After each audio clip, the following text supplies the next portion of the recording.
Sobrang mahal ng bilihin. Aba, ako'y galing sa palengke kanina.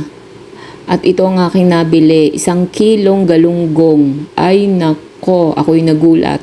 Hindi ko na lang maisauli sa tindera at ako'y napapahiya. At isa pa ay suki ko naman at saka may hiling na 3 peraso dahil suki ko nga. Pero imagine, napakamahal talaga. Sus ko po, ang 1 kilo. Hindi naman kalakihan, malaki lang sa hinlalaki ng paa. Na daliri, ayan o. 370. O, see? 370 ang kilo. Iilang peraso lang yan. Eh, buti na lang dinagdagan niya kasi suki nga ako. Sa style ng presyo ng bilihin ngayon, kung ang iyong salary ay is 500, kasi dito sa amin ang 500 lang ang minimum, paano ka pa makakabili ng ibang sahog? Paano mo mapagkakasya sa maghapon ang 500 kung bibili ka pa ng bigas, etc., etc., kung sa pang-ulam na lang ay ubos na, tapos ilang kayo sa pamilya? Baka mangyayari 1 ulaman lang to. Pero sa amin, 2 yan, maghapon.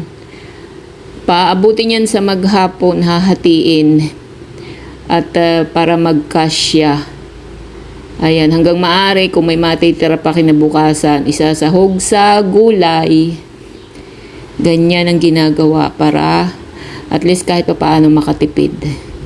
Kaya sa mga kapwa ko OFW dati, mag-ipon at mahirap ang buhay sa Pilipinas. Madaling magplano, madaling mag-isip, mahirap na pag naroroon na sa aktwal.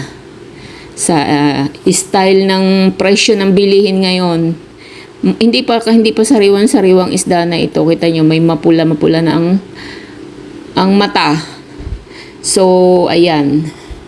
Ganyan talaga. Ang napakamahal. Bibili ka pa ng mantika. Yung mantika na local, 45. 1 bote. Ano yon? Hindi yung kagandahang mantika. Hindi naman ako namimili nun. At hindi natin alam kung saan galing. Basta yung mga nire-refill lang yun ng mantika. So, kung ipipirito mo yan, di almost 400 na to. Oh. Paano pa magkakasya yan?